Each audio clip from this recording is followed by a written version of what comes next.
Salut à tous, bienvenue dans cette nouvelle vidéo. C'est le début du mercato depuis minuit pour 31 jours. Maintenant, c'est officiel, ça commence officiellement aujourd'hui, ce 1er janvier, jusqu'au 31 janvier, 1er février plutôt, jusqu'à minuit. Et il y a beaucoup de choses à dire concernant le Paris Saint-Germain, mais aussi d'autres grands clubs européens. Comme vous le savez, pendant ce mois de janvier, ça va être très chargé pour tous les clubs, et surtout pour le Paris Saint-Germain, dès dimanche. Le 5 janvier contre l'AS Monaco, il pourrait y avoir des discussions pour certains joueurs, que ce soit de Paris à Monaco et de Monaco à Paris. Ce sera le moment d'en profiter pour les différents dirigeants de chaque équipe de peut-être discuter de certains transferts qui pourraient se réaliser dans les prochaines semaines. Et aussi le championnat, la Coupe de France et surtout ces deux matchs cruciaux en Ligue des Champions le 22 contre Manchester City au Parc des Princes, où ça va être un match normalement sous haute tension, à haut suspense, et une semaine plus tard contre Stuttgart. Donc ça va être un très très long mois pour le Paris Saint-Germain et surtout très chargé. Paris peut tout gagner comme tout perdre. Et là, ça va être vraiment très intéressant à voir.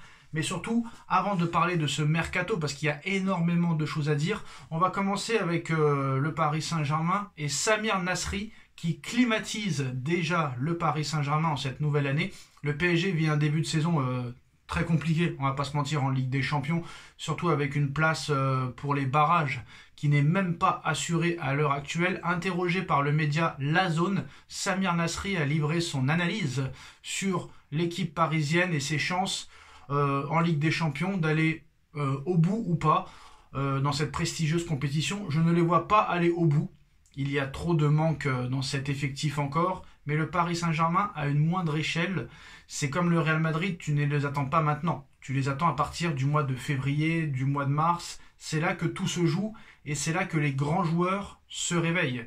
Ils ont fait une demi-finale de Ligue des Champions, ils perdent Mbappé. On nous dit en fin de saison que l'équipe sera quand même meilleure que la saison précédente. Ils ont eu une carte blanche sur le mercato. Ils ont eu carte blanche et Enrique a eu carte blanche sur le mercato pour cibler les profils dont ils avaient besoin, mais le travail n'a pas été fait, a expliqué Samir Nasri. C'est plutôt clair. Là, il clash très clairement les dirigeants. Mais en soi, il ne critique pas réellement le Paris Saint-Germain parce qu'il les compare au Real Madrid. Alors que le Real Madrid a 16 Ligues des Champions et le Paris Saint-Germain 0. Donc tous ceux qui disent que Samir Nasri clash le Paris Saint-Germain, je ne vois pas réellement un clash. On passe aussi aux deux meilleurs joueurs du monde, selon Neymar. Neymar qui aurait pu aussi être le meilleur joueur du monde, mais ça n'est pas le cas. Mais en ce qui concerne Neymar, les deux meilleurs joueurs du monde, c'est lui-même et Marco Verratti. Voilà. Donc c'est assez spécial, donc on va pas non plus parler trop longtemps là-dessus. Ce n'est pas intéressant, les deux étaient en boîte de nuit cette nuit, à 30 ans et 31 ans, donc voilà. Ce n'est plus vraiment des joueurs de football. Donc ce n'est pas réellement intéressant à réagir à ces propos de Neymar. On va passer, en ce qui concerne le mercato, on va parler des départs. Des départs, et tenez-vous prêts, surtout pour les potentielles arrivées. Alors le Paris Saint-Germain a fixé le prix de Randal Kolo Muani. 1 an et demi après son arrivée, Randal Kolo Muani s'est certainement fait à l'idée que son avenir va s'écrire ailleurs qu'à Paris. Et de l'autre côté, le Paris Saint-Germain espère minimiser les pertes sur le futur transfert de son international français. Donc c'est très simple. Le Paris Saint-Germain demande 60 millions d'euros pour Randal Kolo Muani, acheté 90 pour rappel. Donc il y a plusieurs clubs qui sont intéressés, le Bayern de Munich, le Red Bull Leipzig, l'AC Milan, la Juventus de Turin. Donc voilà, ils vont surveiller le dossier. Il faudra sortir le chéquier, voilà, car selon le journal L'Équipe, Paris espère au moins récupérer 60 millions d'euros sur le transfert de cet élément sous contrat jusqu'en 2028.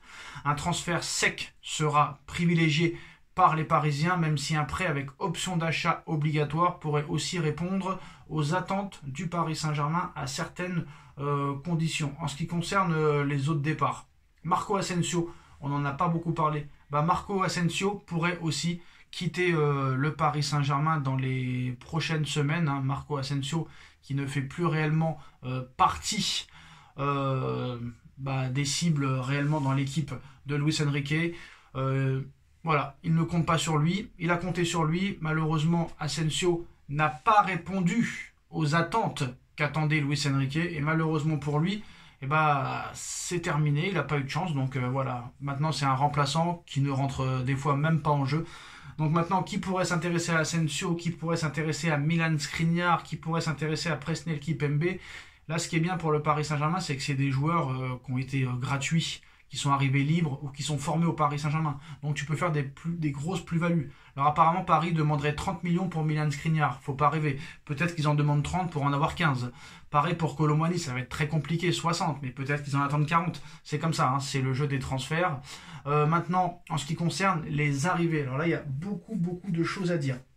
Apparemment, en interne, la priorité pour cet hiver serait Christopher Nkunku, l'ancien joueur formé au Paris Saint-Germain, qui voudrait apparemment partir de Chelsea. Chelsea cherche à vendre des joueurs. Je ne sais pas si réellement c'est une bonne idée. Alors c'est un joueur qui pourrait plaire à Luis Enrique, certes, mais voilà, Christopher Nkunku, c'était un jeune qui était au Paris Saint-Germain, que là tu vas racheter peut-être 50 ou 60 millions d'euros. Et je suis désolé, Christopher Nkunku n'a pas encore prouvé au très haut niveau. Là je pense quand même qu'il faut un joueur assez jeune et qui a quand même prouvé un minimum au haut niveau, qui a des matchs références en Ligue des Champions ou en Coupe du Monde ou en Euro avec son club ou sa sélection. Et là, c'est pas le cas de Christopher Nkunku. Donc là, franchement, ça me plaît pas trop. Juste un aparté, un accord vient d'être trouvé entre Jonathan Tau et le Barça. Il arrivera gratuitement l'été prochain parce que oui, la ligue est longue, hein. La liste est très longue des joueurs libres l'été prochain. On en reparlera plus tard dans une autre vidéo, mais il y a beaucoup d'excellents joueurs, même de joueurs exceptionnels qui sont libres cet été et qui seront disponibles pour 0 €. En tout cas, accord total entre Jonathan Tau et le Barça. Il arrivera gratuitement l'été prochain, mais un autre joueur pourrait partir pour 0 €. C'est Dani Olmo, ça ne s'arrange pas pour le Barça. Le Barça, très clairement, est en train de perdre Dani Olmo. La catastrophe se confirme. Au 1er janvier, Dani Olmo n'a pas pu être inscrit pour la seconde partie de saison du Barça. Pareil pour Pau Victor. Et si Johan Laporta appelait à l'optimisme il y a quelques jours, les dernières informations ne vont pas vraiment dans ce sens.